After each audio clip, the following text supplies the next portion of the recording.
Good morning friend. दोस्तों, हम पढ़ रहे थे कार्डिनल यूटिलिटी और ऑर्डिनल यूटिलिटी। कार्डिनल यूटिलिटी का हमारा सारा कॉन्सेप्ट क्लियर हो गया।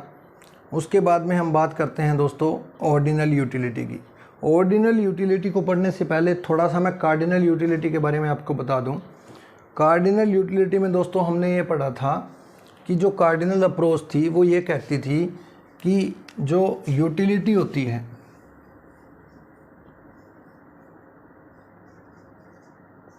उसको मेजर किया जा सकता है with the help of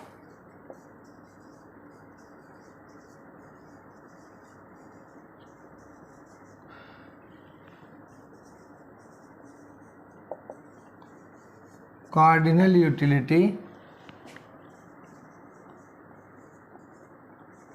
can be measured with the help of यूटिल, या हम कह सकते हैं कि संख्याओं के अंदर with the help of number. यानी एक एग्जांपल देखते हैं। मान लो मेरे पास दो गुड्स हैं, एक है बर्गर और एक है पिज़्ज़ा। ये दो गुड्स है, इनकी ये यूनिट्स हैं, ठीक है। मान लो पहली यूनिट का जब बर्गर का कंजम्पशन किया जाता है तो हमें 12 यूटिल मिलती है, यहाँ हमें 10 यूटिल मिलती है, 8, 6, 10, 8। जब पहले ये जो शेड्यूल है ये क्या बता रहा है दोस्तों? ये बता रहा है कि बर्गर और पिज़्ज़ा दो प्रोडक्ट है हमारे पास, ठीक है। और कार्डिनल यूटिलिटी के अंतर्गत क्या है, हम उपयोगिता को नंबर्स में माप सकते हैं। और इसका मार्शल ने एक मेजरमेंट दिया था। क्या मेजरमेंट दिया? यूटिल की उपयोगिता को आप यूटिल के अंदर माप सकते हो, ठीक है। यहाँ पर क्या है दोस्तों, देखिए पहली बर्गर की यूनिट का जब कंजम्पशन किया जाता है तो यूटिलिटी मिलती है 12 यूटिल, और पहले बर्गर का जब कंजम्पशन किया जाता है तो यूटिलिटी मिलती है 10 यूटिल। इसके बाद में जैसे ही दूसरी कमोडिटी बर्गर पर खर्च की तो 10 यूटिल, पिज़्ज़ा पर खर्च की तो 8 यूटिल, इसी प्रकार तीसरी यूनिट बर्गर पर खर्च की तो 8 यूनिट और पिज़्ज़ा पर खर्च की तो 6 यूटिल, ठीक है ना। यानी कि उपयोगिता को हम किस में मापते थे? गणन संख्या, ठीक है ना, गणन संख्या के रूप में।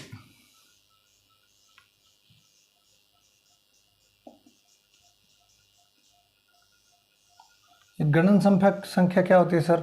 ये होती है 1, 2, 3, 4 अप टू n।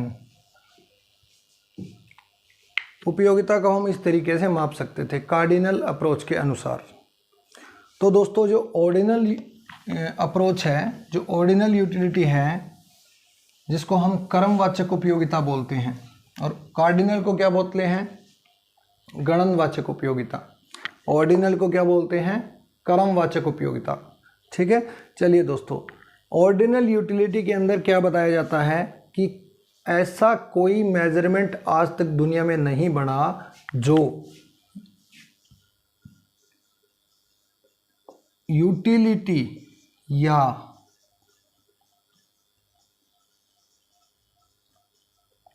सेटिस्फैक्शन को मेजर कर दे। ऑर्डिनल यूटिलिटी ये कहती है कि आज तक दुनिया के अंदर ऐसा कोई मेजरमेंट नहीं बना। जैसे कपड़े को हम किस में मापते हैं? मीटर में। दूध को किस में मापते हैं? लीटर में। दूरी को किस में मापते हैं? किलोमीटर में। इसी प्रकार यूटिलिटी का कोई भी मेजर अब तक नहीं बना। ऑर्डिनल यूटिलिटी या ऑर्डिनल अप्रोच या इंडिफरेंस कर्व अप्रोच हमारे को क्या बताती है दोस्तों? ये हमें बताती है कि ऑर्डिनल यूटिलिटी अप्रोच के अकॉर्डिंग उपयोगिता का केवल क्रमवाचक माप ही संभव है, यानी कि ऑर्डिनल मेजर संभव है। क्रमवाचक माप क्या होता है दोस्तों?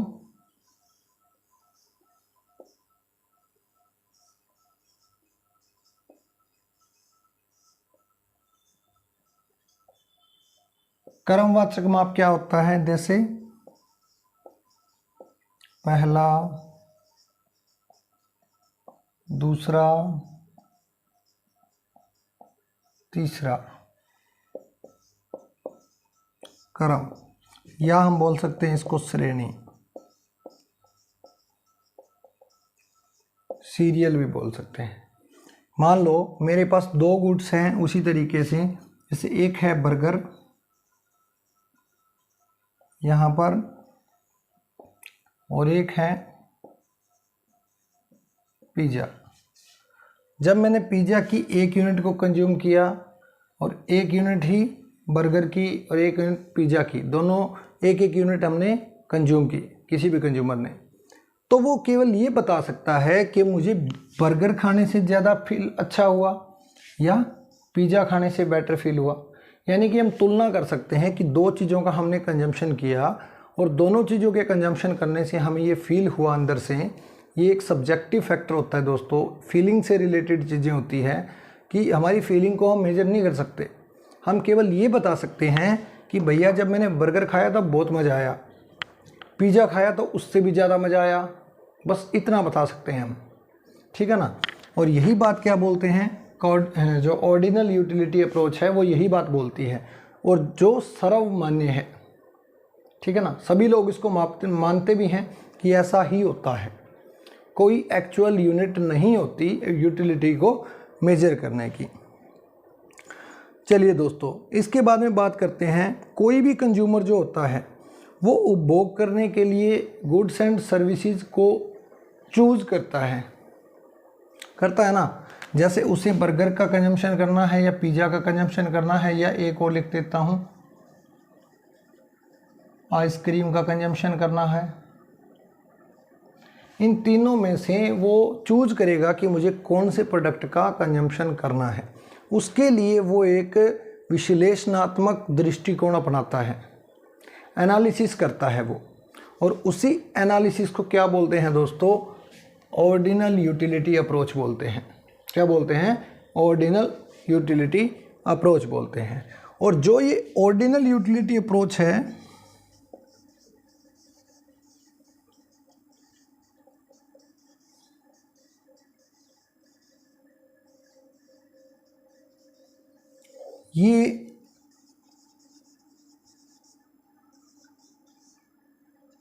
ये बेस है किसके ऊपर? क्रमवाचक के ऊपर, यानी सीरीज के ऊपर या सीरियल के ऊपर, क्रम के ऊपर, श्रेणी के ऊपर ये संबंधित है ये ऑर्डिनल यूटिलिटी, ठीक है। दोबारा रिपीट करता हूँ, मैंने क्या कहा कि कोई भी उपभोक्ता जो है, मान लो उसके पास उसके सामने तीन कॉम्बिनेशन, तीन चीज़ें हैं उसके पास, तीन प्रोडक्ट हैं, तीन गुड्स हैं, बर्गर, पिज़्ज़ा, आइसक्रीम। उन तीनों में से वो किसको चूज करे, उसके लिए वो विश्लेषण करता है, एनालिसिस करता है, और उसी एनालिसिस को क्या बोलते हैं दोस्तों? ऑर्डिनल यूटिलिटी बोलते हैं। और ऑर्डिनल यूटिलिटी को हम मापते हैं किसमें? क्रमवाचक, यानी पहला, दूसरा, तीसरा, कि मैं पहले बर्गर का कंजम्पशन करूंगा या पहले पिज़्ज़ा का करूंगा या पहले आइसक्रीम का करूंगा। ये चीज़ बताती है ऑर्डिनल यूटिलिटी। चलिए दोस्तों, अब बात करते हैं इसकी डेवलप की, कि इस जो ये अप्रोच है, दोनों जो ये अप्रोच है ऑर्डिनल अप्रोच,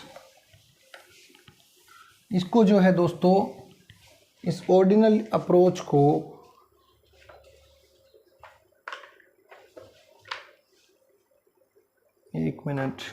इस ऑर्डिनल अप्रोच को दोस्तों डेवलप किसने किया? सबसे पहला नाम आता है एक अंग्रेज अर्थशास्त्री का। किसका?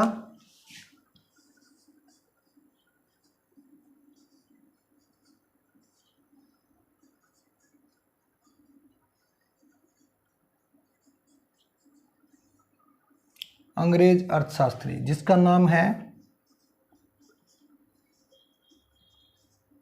एजवर्थ, ठीक है। इसने दोस्तों एक लेख लिखा था, या उसको बुक बोल सकते हैं, लेख ऐसे बोल सकते हैं, एक मैथमेटिकल फिजिक्स बुक लिखी थी। क्या, कौन सी?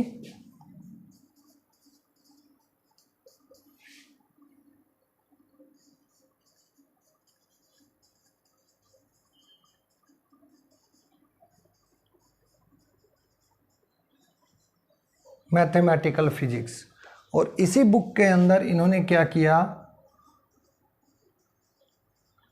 डेवलप कर दिया किसको, ऑर्डिनल यूटिलिटी को। ये सारा प्रोसेस हुआ कब था, 1881 के अंदर। क्लियर, कोई दिक्कत नहीं। कि सबसे पहले बात की थी ऑर्डिनल यूटिलिटी के ऊपर किसने, एक अंग्रेज अर्थशास्त्री थे एजवर्थ, जिन्होंने एक बुक लिखी मैथमेटिकल फिजिक्स, और उस बुक में उन्होंने डेवलप कर दिया किसको, ऑर्डिनल यूटिलिटी को। और ये सारा काम हुआ कब था, 1881 के अंदर। चलिए दोस्तों, अब बात करते हैं दूसरे अर्थशास्त्री की। दूसरे अर्थशास्त्री जो थे दोस्तों, वो थे इटली के। कहाँ के थे, इटली के। ये जो कॉन्सेप्ट था, concept of ordinal utility, ordinal utility का जो कॉन्सेप्ट था वो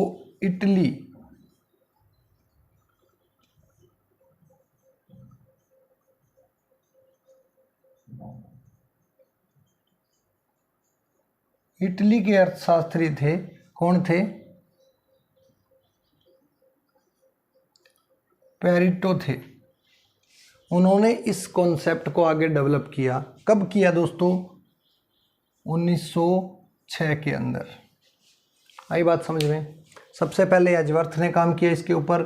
एजवर्थ की इस धारणा को विकसित कर दिया किसने, आगे डेवलप इसको किसने किया, इटली के एक अर्थशास्त्री थे पेरिटो, उन्होंने। इसके बाद दोस्तों ये जो कॉन्सेप्ट है, इसके बाद इस कॉन्सेप्ट को डेवलप करने का काम किया दोस्तों किसने,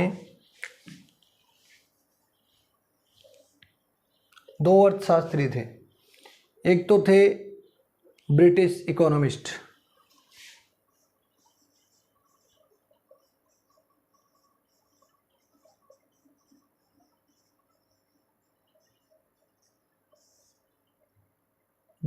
इकोनॉमिस्ट, जिसका नाम था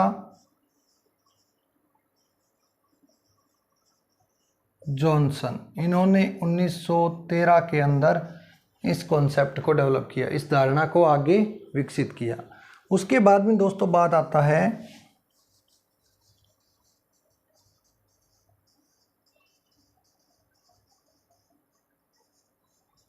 रशियन इकोनॉमिस्ट की। रशियन इकोनॉमिस्ट की बात आती है दोस्तों, जिसको हम क्या बोलते हैं,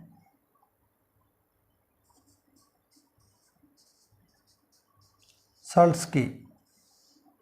इन्होंने ये काम किया 1915 के अंदर।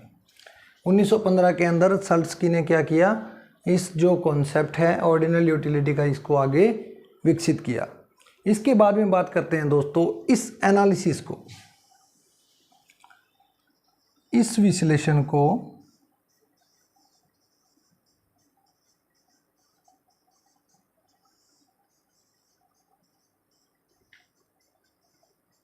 मांग सिद्धांत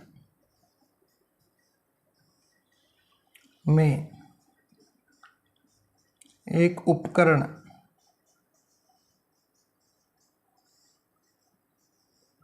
के रूप में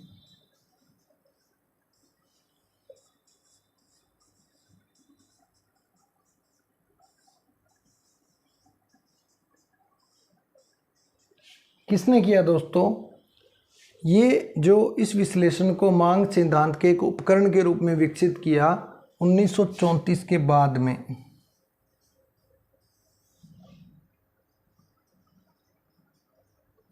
1934 के बाद में दो अर्थशास्त्री थे। कौन कौन से थे, एक तो था हिग्स और दूसरा था एलन। ये दो अर्थशास्त्री थे। इन्होंने क्या किया, इस एनालिसिस को, इस ऑर्डिनल यूटिलिटी अप्रोच को डिमांड थ्योरी के एक इंस्ट्रूमेंट के रूप में डेवलप किया। किसने, हिग्स और एलन ने। ठीक है, हिग्स और एलन ने इसको डेवलप किया। और इन्होंने एक लेख लिखा था, उस लेख के थ्रू जो है इसको डेवलप किया। क्या लेख था वो, a reconsideration of the theory of value. क्या था, ए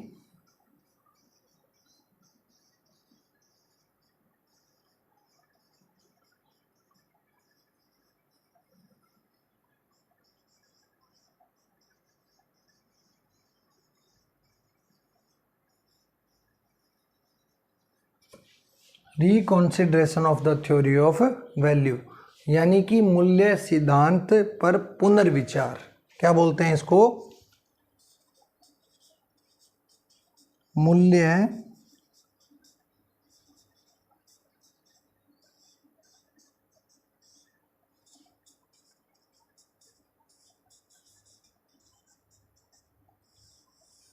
मूल्य सिद्धांत पर पुनर्विचार, ये बोला जाता है इसको। A reconsideration of the theory of value, ये एक लेख था जो किसने लिखा? हिग्स और एलन ने लिखा। ठीक है, हुई बात क्लियर। इसके बाद में दोस्तों हिग्स ने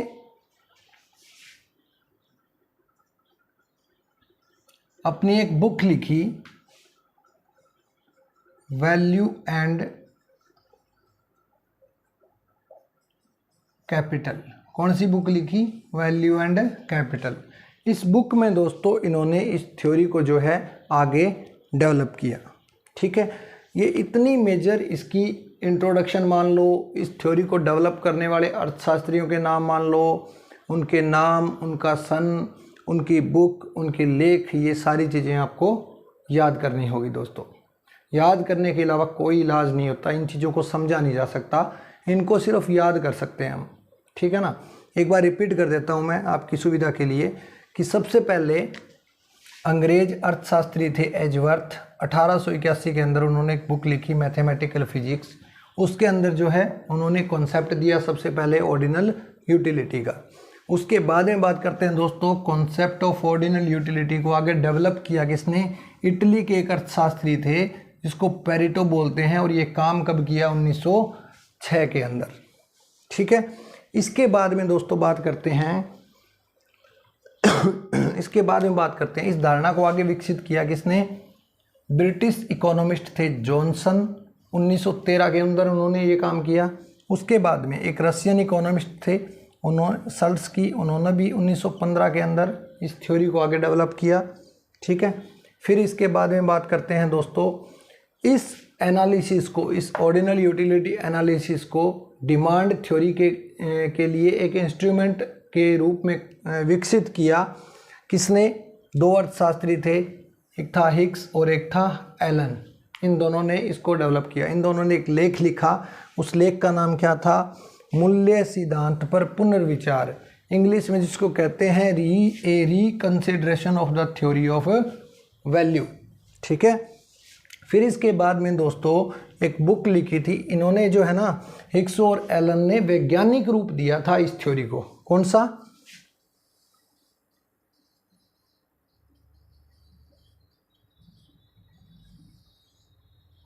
साइंटिफिक, वैज्ञानिक रूप के अंदर इसको विकसित किया हिग्स और एलन ने। उसके बाद में दोस्तों हिग्स ने अकेले ने एक बुक लिखी जिसका नाम था वैल्यू एंड कैपिटल, और इस वैल्यू एंड कैपिटल में इस धारणा को विकसित किया।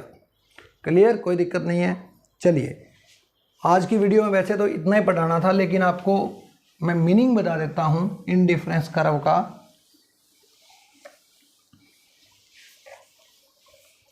इनडिफरेंस कर्व अप्रोच भी इसको बोला जाता है। तो इनडिफरेंस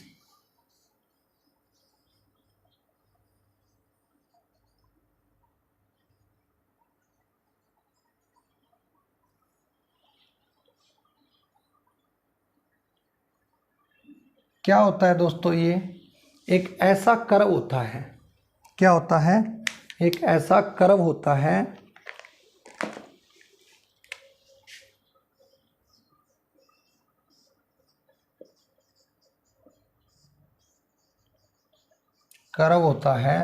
जो दो वस्तुओं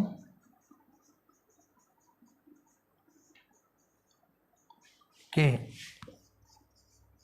ऐसे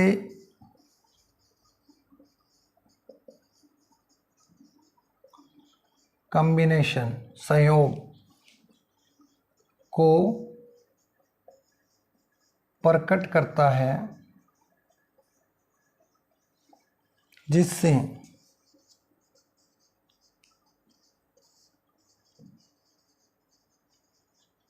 कंज्यूमर को समान संतुष्टि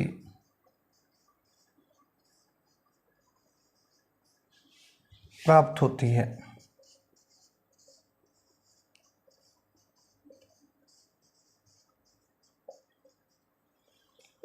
इंडिफरेंस कर्व क्या होता है दोस्तों? एक ऐसा कर्व होता है जो दो वस्तुओं के ऐसे कॉम्बिनेशन को या बंडल को प्रकट करता है जिसे कंज्यूमर को समान सेटिस्फैक्शन मिलती है। उसको क्या बोलते हैं दोस्तों? इंडिफरेंस कर्व बोलते हैं।